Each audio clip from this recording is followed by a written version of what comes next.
Hello, hello, hello. This is Dr. Andrea Little Mason, affectionately known as Dr. Doula, and I am here with another Birth Her Story conversation interview. If you don't know what that is, go to drdoula.com. I am showcasing fantastic, fabulous women, Black women who are doing amazing things. And so you can see all the list of those that we have done so far, and you can see what I do personally. But today I'm talking to Fatou. Is that correct? Did I get it right? Yes. Fatou. Now, I don't know her. This is my first time, like, actually having a conversation with her. She actually responded to a post where I was mentioning that she said something like that she had had a home birth, and it was something about one of the other people I had showcased. And I asked her simply, I said, would you allow me to interview you about your home birth? And she said, sure. And then I go and I look up what she does and who she is. And I was like, oh my goodness, she's an amazing woman, dance and, Pan-African dance and all these different things. And I'm listening to her and I was just like, oh my goodness, I'm really excited to talk to her. And I'm excited to share her with you. But before we get started with that, Fatou, Yes. please tell the people who you are, beautiful. Great. Thank you so much. So I'm known as Christa Fatou Sylla. Fatou is a name that I was actually given when I traveled to Guinea, West Africa to study. And so it was given to me by my host / big brother when I traveled there. It's pretty tradition for them to give you a name. So in Jacksonville, Florida, I've had a dance group. We're called Nankama, Pan-African Drum and Dance Ensemble, for 15 years, actually celebrating our 15-year anniversary this year. So my whole life is cultural dance. I teach at an art school, Douglas Anderson School of the Arts, and I teach for different after-school programs, and I run my company. So that's what I do for a living. I also have a background in group fitness, which is how I launched a fitness class based on African dance. And I launched that in 2014. And I'm a spiritualist. And yeah, that's it. I caught the spiritualist part. I caught that because you were saying there were certain things you said in your interview. And I definitely, because a lot of the people that end up coming to listen to the podcast or view the blog are birth-minded people for some reason. They're involved in birth, whether it's looking for birth things or whatever. But one of the things that you stated was you talked about spiritually based dances and how these dances were expressions of faith and spirituality. And like you submitting yourself in the dance. And I sat there at that moment when I heard it. I said, oh my gosh, I wish you could just talk about that, because I sense so much with that. Of all the things that I really like to do, I really enjoy dancing. That's a thing for me. And in that, I think in your interview that I saw, they were saying that you said your parents tried different types of dances for you, and that this style, what would you call it? African dance? Yeah, I'd say Afro-rooted dances. Thank you. We do a number of them. So yeah. So Afro-rooted dances. Thank you for that. That you said those were the ones that really spoke to you, that resonated with you, and things like that. Could you talk more about that spiritual context of that spoke to me? Expressions of faith. How is dance an expression of faith or spirituality or whatever? So what's really interesting is, for one thing, to really be involved in African dance, especially coming from this part of the diaspora, you have to consider yourself a student. So I'm constantly studying. I want to know why I'm doing this dance, who are the people, so that I can express it properly. One thing I tell my students at DA is, if you don't really take on the essence, then it's kind of like speaking the wrong language. And so everything, even the form, is like, it's a way to speak the language. And so if you are approaching these dances how you approach ballet or hip hop, it's like you're trying to approach Spanish like you do English. And so you're doing things like saying por favor instead of por favor. Like you're not following the rules. So in studying, for a long time, I came to the realization that okay, this is faith-based dance. This is a faith-based dance. This is a faith-based dance. And we realized that before so many of these dances were done for entertainment, they were actually done for ritual. And so a lot of times what we're seeing is sort of a friendlier version, a more audience-friendly version, more palatable version. But there's no way, and I told my students this, there's really no way I can teach them the dances without teaching them the spiritual practices of the people, because so many of them are connected. Wow. Yeah. So when you mention like, okay, teaching the spirit, what does that look like teaching the spiritual practices? How does that connect? Mm-hmm. Like, I'm really honest with my students, and throughout my career, depending on where I was teaching, sometimes there has been conflict, like mild conflict, as in, teaching at a school that considered itself faith-based, and there being parents telling my principal they didn't want their child to take my class because it was African and whatever they thought African was. So I had the opportunity to meet one of these parents, and she came up to me and, she said, well, I think it's okay now. I think, I'm just going to call him Johnny. It was a little boy. And he can do your class now, because I told him, it's okay because African people dance for Jesus too. And I was like, yes and no. It's like, because I'm not going to lie, and I had to tell the principal of that school that, like, I'm not going to lie about the culture. Like, that's not, these dances did not come from dancing for Jesus. I'm not going to tell you that, their own idea of deity and ideas of entities that were being honored through these dances. I'm not going to say it's Jesus when it wasn't. Now, if in your mind you want to do that, that's on you.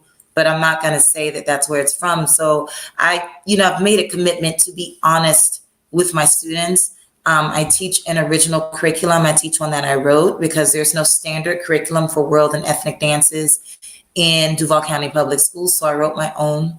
And, I just commit to telling them the truth. We're actually on, right now at the high school where I teach, we're on Afro-Cuban dances now. So I'm having to tell them about Orisha, because how do I tell them about the movement if I don't tell them who they were, I just love that. Oh my gosh. I mean, who would think that someone was somewhere telling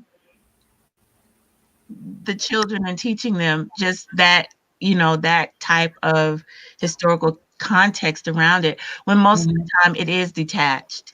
Right. I'm going to mimic this, and now you have Instagram and Facebook and YouTube, and so I can get that dance, or but not understanding it. So I mentioned before the dances that I don't know what you call them now, but the ones are the booty dances. So what do you call it? What did you call that? I can't remember what you called it. The name of the program was Afroconic Booty Dance. Yes. The whole story of how that came about is hilarious. A young musician friend of mine, we used to hang out, because all of us were artists. So we used to hang out and go out and stuff. And I have a kind of, I guess, style of clothing that, attracts people. They find it intriguing and interesting. And so I had on a long flowy skirt. It was purple, and it looked like, in the fabric, they almost looked like cowrie shells. Ooh, and so when I stepped out of the car, he was like, man, he's like, I just really love your style. You're so Afroconic. And I just laughed, because I was like, did you just make up that word? And he was like, yeah. And then I kept thinking about it. I was like, I have to do something with this word. So that's where the name came from, was just, someone playing around with me and saying, you're so Afroconic, because they couldn't think of anything else to say. And then the booty dance was because in my Zumba careers, I was a Zumba instructor, I was a group fitness instructor.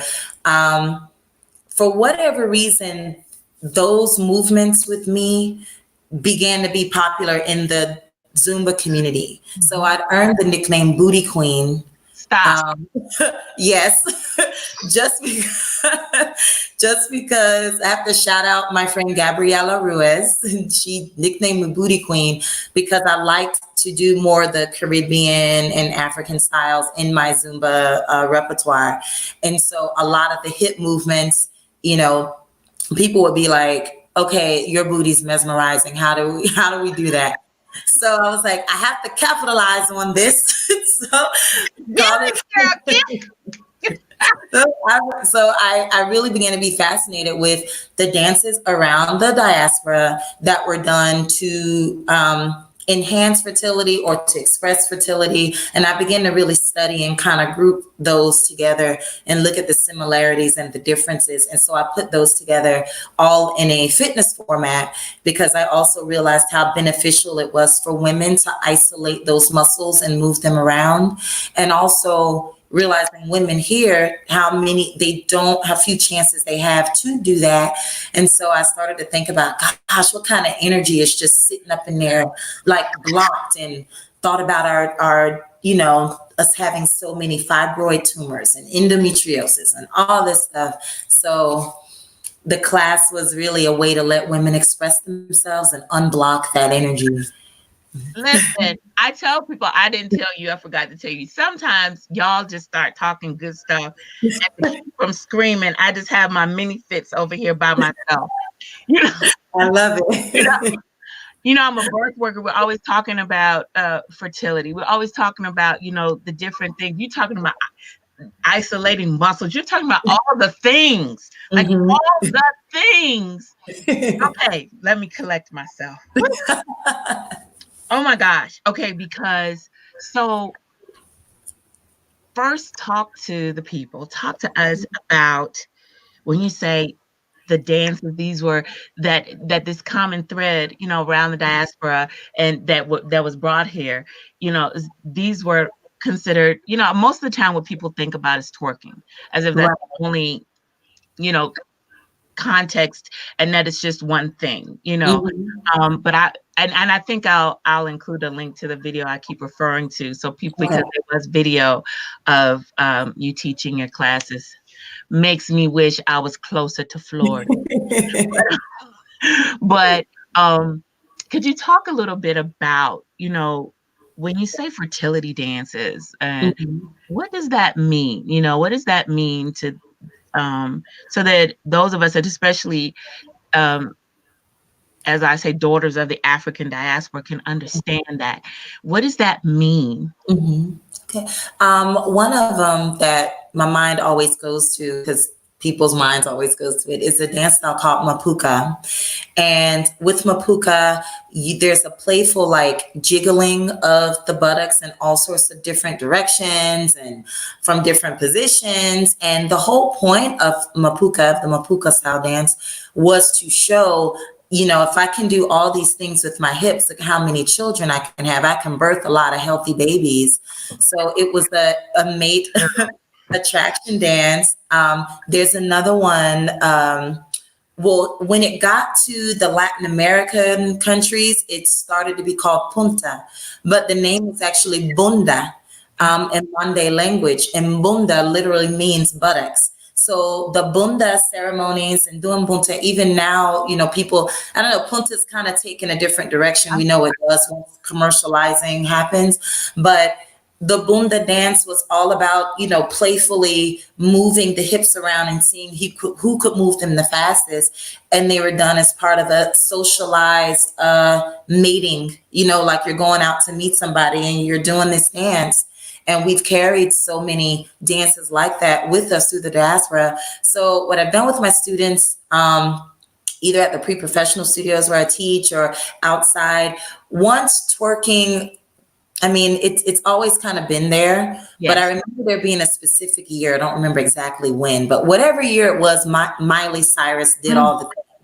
And I was like, before y'all start relating twerking to her, let me give you some historical context. And to my surprise, the parents of the students I was teaching at that time, they were okay with it. Like, they were like, thank you for giving them context. And I was like, you don't do it like that. You don't have to be half naked. Like, you can have on a full lapa like I have on. And these were the reasons. So, we started playing around just a little bit in class with hip movement. Of course, not so much because, you know, they were children, but I just noticed a lot more sneaking off in the corners, twerking going on. I was like, we're going to give you some historical context to that.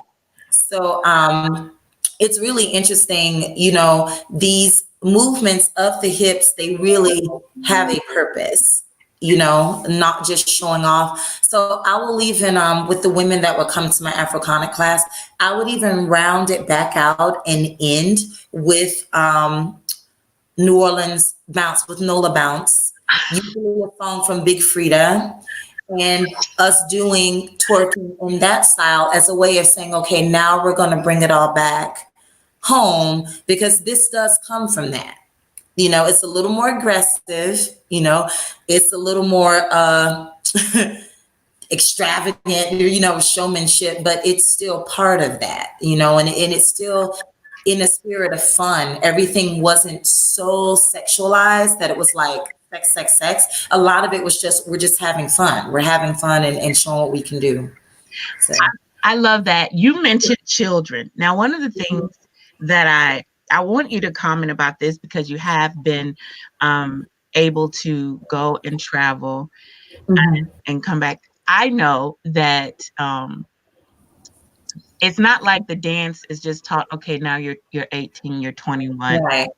Right. They're, you know, these are, I think you mentioned socialized, is seen or whatever.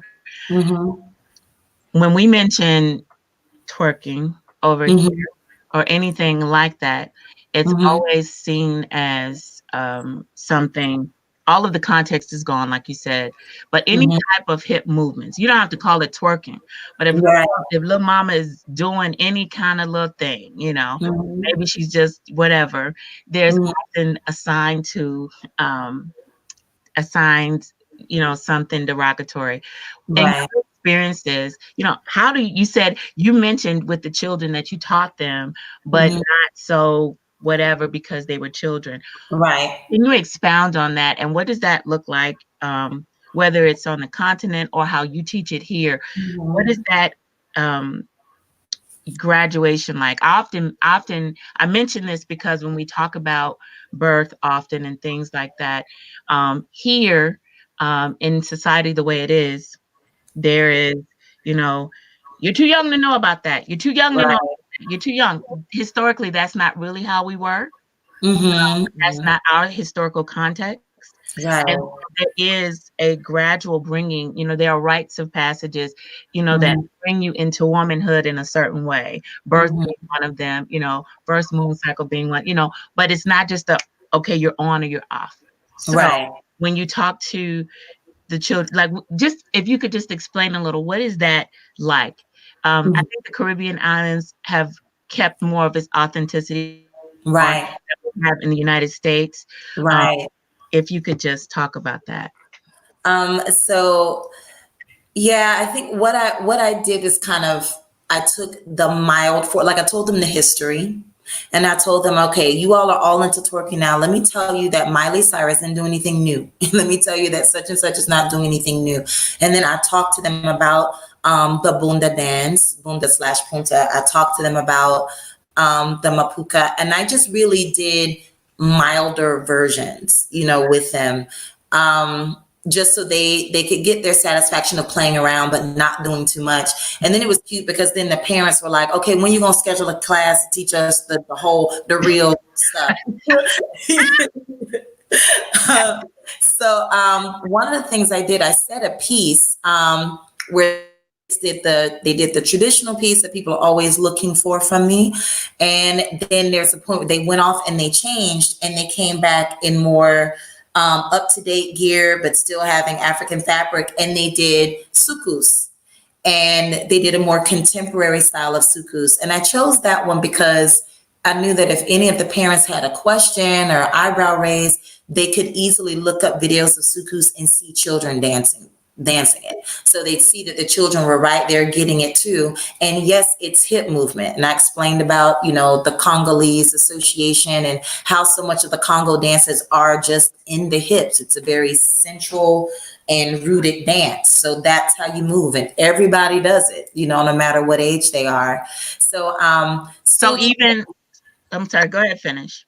well, just trying to find that balance of respecting where I am, so like I don't get fired, but also like telling the truth, because and I think we do a big disservice to our children not speaking honestly about this stuff to them, because that's kind of where it becomes taboo, and whatever becomes taboo becomes even more interesting, right? And like I've explained to them, you can even see it in the attitude between younger people dancing some of those dances on the continent versus like twerking here. It's so aggressive. I still consider it a dance form. I call myself a dance anthropologist, so I'm studying the evolution. So I still consider it legitimate, but it is so look at me. Like it's still so like that. It's like this urge to be seen. Whereas if you see people dance it, in other places and away from here, it's a very relaxed, like this is just what it is. And that's something that little kids will start mimicking as they're younger. Like, Right. okay, so in my mind, and I heard someone say it once, like in many Black families, there's, when it's time to dance, it's like, come on, little, from the time they're little, you're encouraging the dance, you're encouraging Mm-hmm. the dance.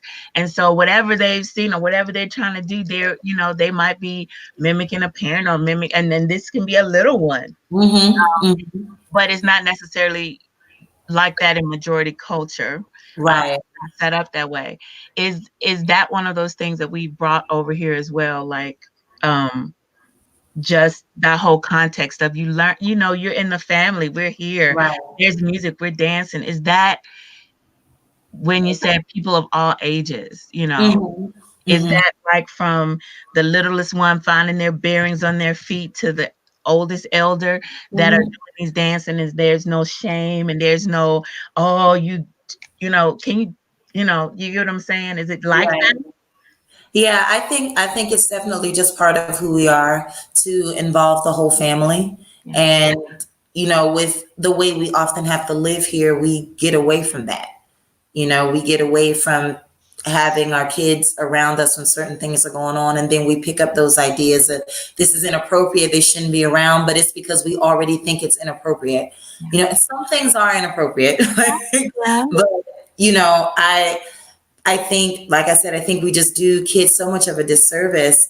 Even when I was in Guinea, what I watched was in the context of the drumming, the children would sit near where the drummers were and they would mimic, but they would have buckets and stuff. Yeah. And it's like, so they were getting it from very young just by watching. And then eventually maybe someone would just give them a drum, or their parents would give them, would get them one. One of the drummers may adopt them and be like, this is going to be a djembe fola. This is going to be a djembe master, petit djembe fola, little djembe fola, and then take them under their wing and start to teach them on the actual drum. So it's like, that's kind of the graduation that you see, but the kids are learning not from a structured class, but just because they're always around it and they're seeing it. And it's so interesting to look at Afro-rooted dances everywhere, because everywhere else has that. Everywhere else has children that are kind of right there.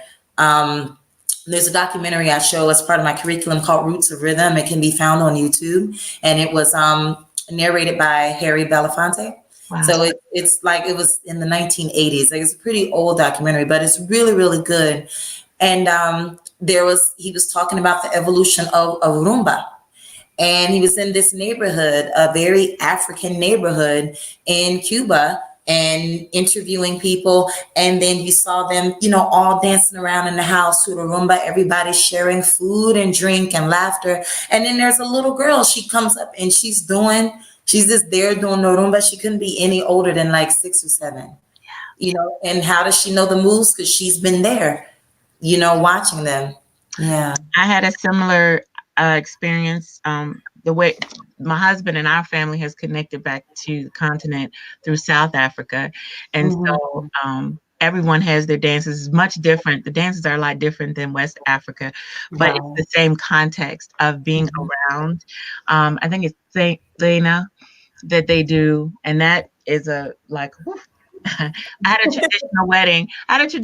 My husband and I had a traditional wedding after 25 years. 2 years ago, and my South African mom just messaged right before the interview and was like, "Happy belated traditional, anniversary." She just messaged me on WhatsApp, but I remember, they were preparing me because it's like, okay, listen, they're like they've adopted us in and the whole nine, whatever. But they had to teach us because part of that ceremony and part of that coming out was to come out the right way and what was expected, and dance was involved in that. And so they do a high kick rate, a high kick. Oh, the Zulu dance. Yes, honey. Oh my gosh. It's not for it, and it's funny because they laugh, they laugh, they say, "Oh, if you did good, you did good, you did good." And my husband, and he's wearing his things and everything, and then I had an opportunity to go back. I spoke at a conference with Isangoma and Ababeletisis. Those are traditional healers and midwives, and I was with the people like at the with the organizers and stuff, and I heard them go to singing and doing whatever, and came in there, and the go-go's, which is what they call the go-go's were there, and they were getting it in, and I was like, I gotta leave y'all. I can't miss the actual, what we're here for. But it's something because even in that, even though most of the women were older, you could still they were younger midwives, they were younger people, and you could see them trying, like doing things. And you could see that it didn't end because I got old and now I can't move. And those go-go's got out there old, and they were like, I still got it, I just had to say that because it's so true. I love the times when we can, as my South African mom, there's certain times she say, okay, this is Zulu, this is whatever.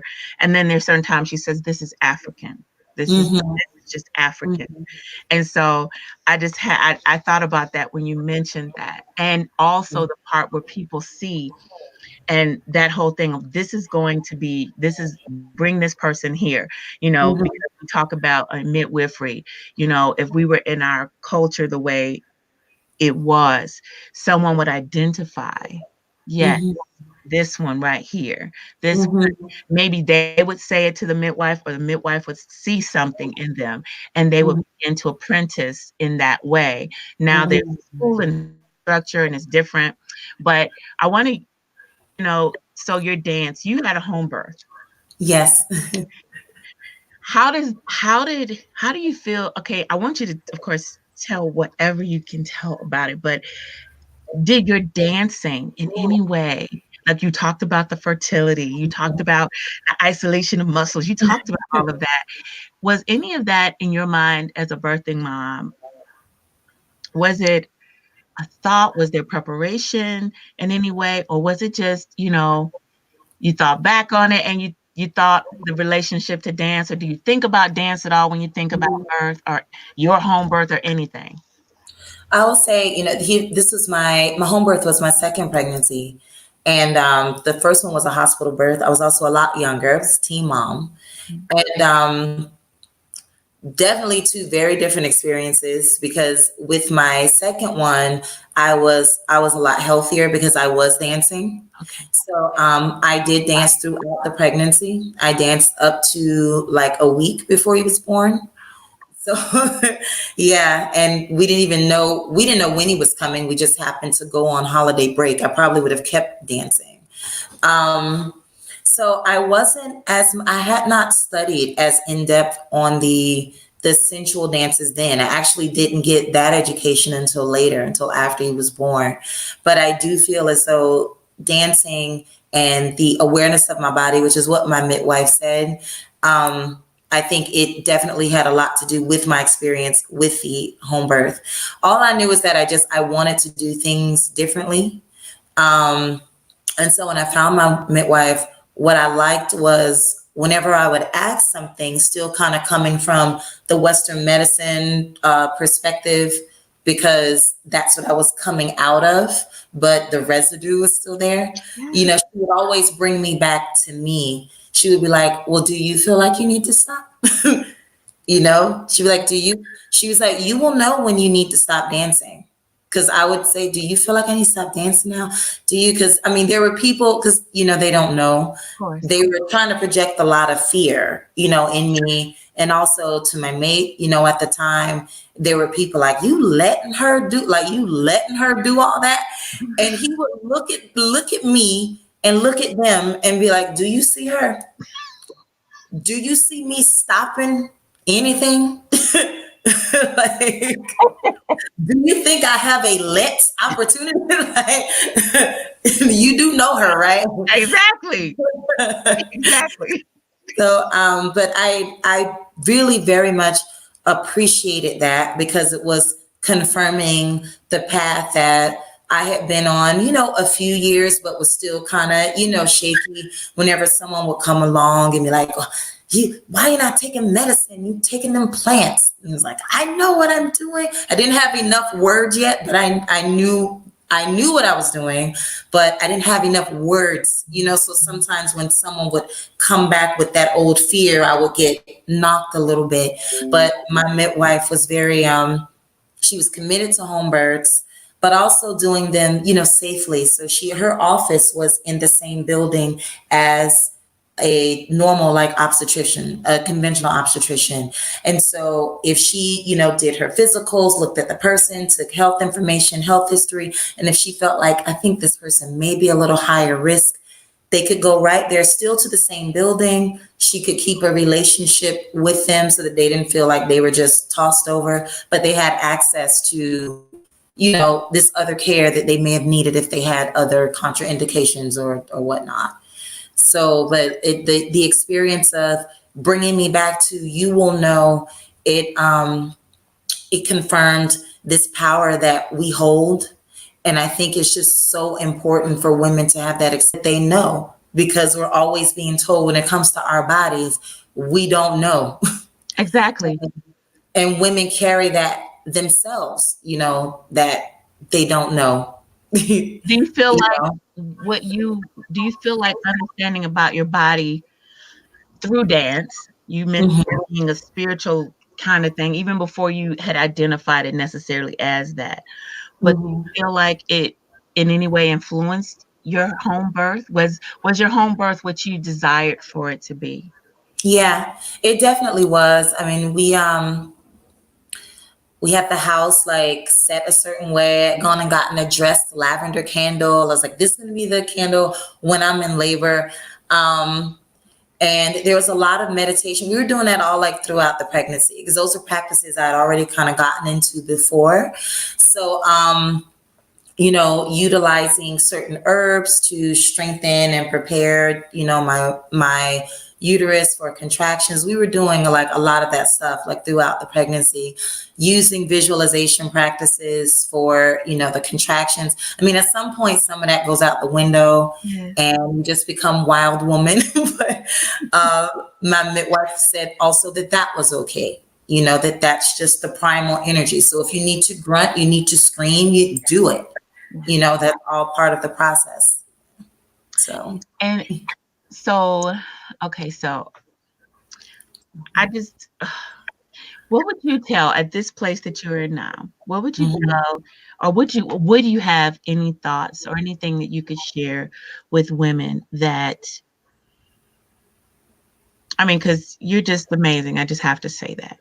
You're Thank you. amazing. I sit here and I'm like, man, I mean, just could go on and on with so many different things that you say, that you've talked about, how you prepared your womb, how you prepared, you know, through meditation, and how you use your spirituality to prepare for birth, which is Mhm. also African, and which is also one of those things that was preserved somewhat, like was preserved um, before we integrated and assimilated into this society.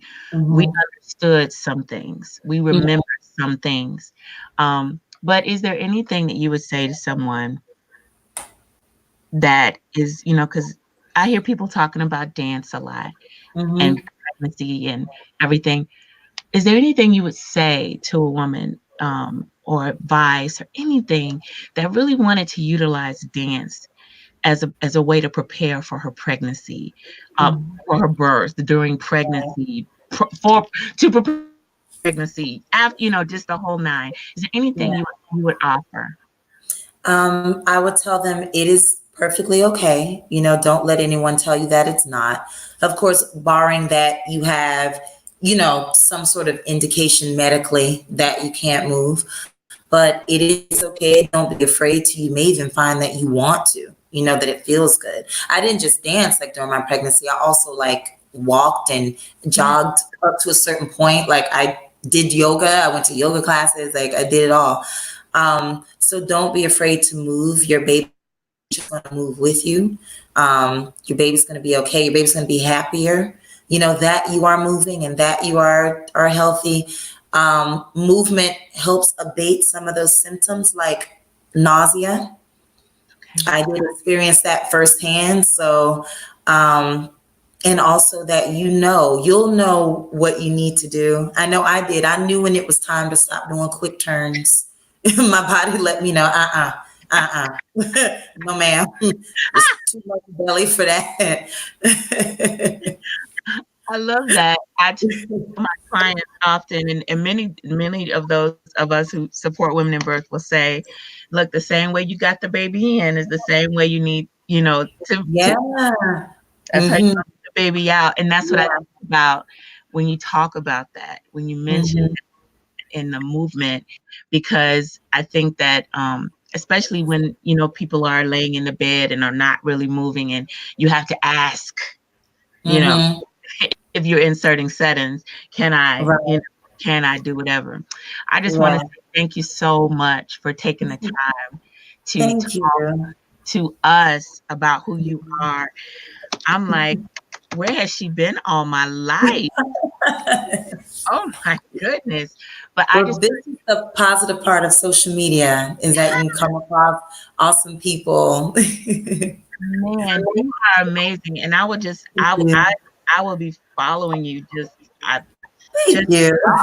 just because, and hoping and praying. I just talked to a dancer, and I was like, you got a class, you got a something. 'Cause it's one thing to be like, oh, I'm doing this thing or whatever, but dancing. When I saw that you talked about it as an expression of faith and spirituality, I think it resonated with me because that's what it feels like to me. It Yeah. feels like, total abandon in that way, Hmm. and it Hmm. feels like a renewal and things. Hmm. Can you tell them, those who just want to stay connected to you, maybe those there in Jacksonville, Florida area, Yes. Hmm. that might want to connect with you in any kind of way? Can you share with them your information and how they can contact you? Yes. On Instagram for my dance group, our Instagram information is the at symbol non comma jacks. So that's NANNKAMAJAX. And then on Facebook, we are non comma Pan African drum and dance. By the time you start typing in non comma Pan, we'll come up. We will come up. So it's first word NAN, second word NKAMA, and then Pan African, and we should pop up. My personal information, Instagram is Fatou_Sylla. So that's FATOU_SYLLA. And then on Facebook, it's my name, how it's displayed here, Christa Fatou Sylla. You can find me there. Oh, Fatu, you are amazing. Thank you. I'm grateful for the comment that you left that had me go say, who is this beautiful, this little melanated thing with this beauty Oh, going on? Who is this? I'm so grateful for that. And then to be able to speak to you today, you have thank really you. encouraged just so much of me. And then even as a birth worker and one who is always working to gather information, you've given Mhm. me places to look for things. So I want to say Thank thank you. you. For those who want to connect with her, she said her information, but it will also be included below at the blog. If you are listening on the podcast, then go to my website, drdoula.com. Look at the blog. When you see that gorgeous face, that is her. And also look around my site to see the other things that I offer. I appreciate you so, so much. Thank you. And we as a community appreciate you and appreciate what you're doing. This is such an important like movement, you know, to bring women back to these traditions regarding birth, especially when we're dealing with higher mortality rates and hospital births. Like it's ridiculous that we're having to go through that. And so thank you so much for getting out there and educating people and putting on this show and doing your blogs and everything. And I really appreciate you inviting me. Oh my gosh. And that's the thing. I believe, like when I saw you, and I'll say this really quick, I I said, you know, I'm recognizing more and more. It's not just the legislation. It's not just, oh, they've never, you know, the society has never treated, you know, diasporic Africans, those whose ancestors were trafficked here correctly. So Right. how were we sustaining ourselves Mm-hmm. before? And we were. And Mm-hmm. there are things we've forgotten. And when I saw you, I said, she sees spirituality in this. And I recognized even that it was one of those things that when you listen to old midwives and you listen to traditional midwives, they talk about the spirituality of it and that they had a dependence on a higher source that was beyond. And I'll say that until we get that back and look at every avenue of things, and it includes this spiritual expression of dance, until we get it back, Yes. that's my scream I've been holding in. I've been holding in my scream the whole time. I appreciate you, sis. Thank you so much. Thank You guys, you. just look at just, oh my goodness, she's amazing. And if you're in the area, see what you can do to just get connected with her. And we will see you next time. Thank you. Have a good day.